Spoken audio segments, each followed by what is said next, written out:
ya neema yake. Bwana Yesu asifiwe. Amba niseme hivi kwamba, na nimesema mara kadhaa na nirudie tena kwamba, hebu tafadhali, umekuwa mtu wa kawaida 25 na kurudi nyuma kule. Hebu nikuombe mwaka 26 kuendelea, tafadhali hebu kataa kuwa mtu wa kawaida. Yes, dhamiria kutokuwa mtu wa kawaida. Dhamiria kubadilika, kuwa mtu ambaye uko na mazao, uko na matunda mema sana katika Kristo Yesu. Dhamiria kuwa mtu ambaye sio wa kawaida. Kwa sababu nisikilize kitu kimoja. Unajua kuna watu ambao wamekuwa wanawaambia watu, wamekuwa kuwafundisha watu kwamba neema imemaliza kila kitu, ndani ya neema kila kitu kimemalizika. Na mtu mmoja alidiriki kusema kwamba hata mtu akifanya dhambi haimuondolei uwana. Nataka nikuambie kitu kimoja, neema ya Mungu sio kupiga mateke namna hiyo. Sio kupiga mateke namna hiyo. Acha kukaa kwenye hali ya kawaida. Yaani inawezekana hata ufanye dhambi lakini unakaa kawaida. Nikuombe hebu badilika. Amua kuwa mtu ambaye si wa kawaida. Amua kubadilika, upgrade yourself. Amua kuwa mtu mwingine. Amua kupandisha viwango vyako. Amua kuipandisha thamani yako kwenye ulimwengu wa roho. Pandisha thamani yako. Ongeza viwango vyako Bwana.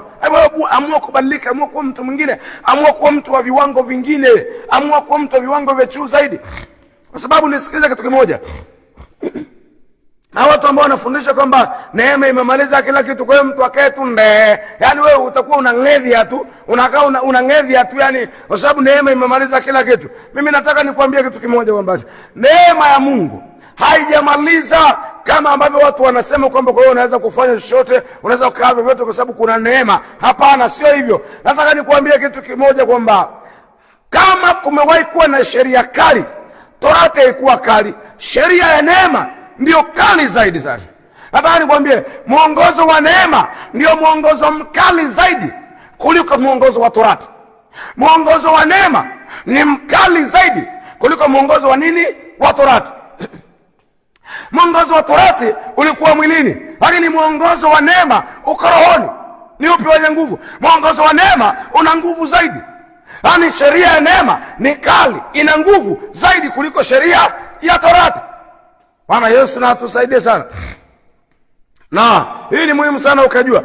Kwa sababu kuna neema ya Mungu, usikae tu ukakaa tu unang'edhia. Hapana ng'edhi yako sababu hata kuna neema ya Mungu. Hapana shangaa. Kwa sababu hii hoja kubwa ambayo nataka uelewe ni hivi. Neema ya Mungu haifanyi kazi bila maamuzi ya mtu. Narudia tena kwa namna nyingine. Nasema hebu kwa mara nyingine. Niseme hivi, neema ya Mungu inafanya kazi na maamuzi ya moyo wako. Kama moyo wako hujafanya maamuzi, neema ya Mungu haitakusaidia kitu yoyote. Maana kama ingelikuwa ni hivyo, kusingelikuwa na haja ya watu kuongozwa sala ya toba. Kitendo cha Yesu kufa msalabani ni hiki kipindi tunachoishi baada ya Kristo Yesu. Tunaishi kipindi cha neema. Watu wote wangekuwa wanaishi maisha masafi wote. Lakini kwa sababu ni lazima ufanye maamuzi, ndio neema ya Mungu ikusaidie. Yaani unafanya maamuzi wewe, neema ya Mungu ikuvushe mahali ambako umeshindwa kuvuka. Lakini lazima ufanye kwanza maamuzi. Uamue kwamba mimi nimeamua 1, 2, 3. Neema ya Mungu inachukua tamu. Neema ya Mungu inachukua nafasi kukusaidia. Lakini bila kufanya maamuzi, neema ya Mungu haiwezi kukusaidia. Kwa hiyo usidanganywe. Wale watu wanaosema hata ukifanya dhambi ni kama tu mbuzi, yani ni kama mtu anayeigiza kulia kama mbuzi. Sio kweli.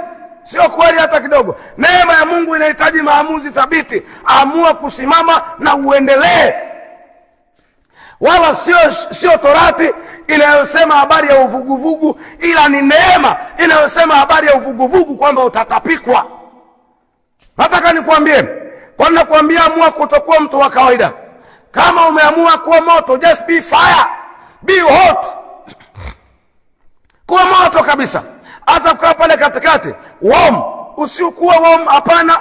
Kuwa moto kabisa. Kuwa hot kabisa, ama gold kabisa, freeze kabisa. Kama ni baridi, freeze kabisa. Lakini kama ni moto, just be hot. Kuwa moto kabisa. Chemka, boil kabisa. Chemka kama ni moto. Umeamua kuwa moto, burn kabisa. Lakini kama umeamua kuwa baridi, freeze, ganda kabisa. Usikae hapa katikati, kwa sababu hapa katikati hakuna mwenyewe. Kuna watu wanaishi maisha shetani hamjui wala Mungu hamjui. Yaani unakaa hapo katikati, huko Mungu kidogo, huko shetani kidogo. Hapana, yaani hiyo biashara hakuna. Amua kukaa 26, amua kukaa upande mmoja. Nami nikushauri, amua kuwa moto kabisa, usikubali kuwa mtu wa kawaida. Jamani, Bwana Yesu asifiwe.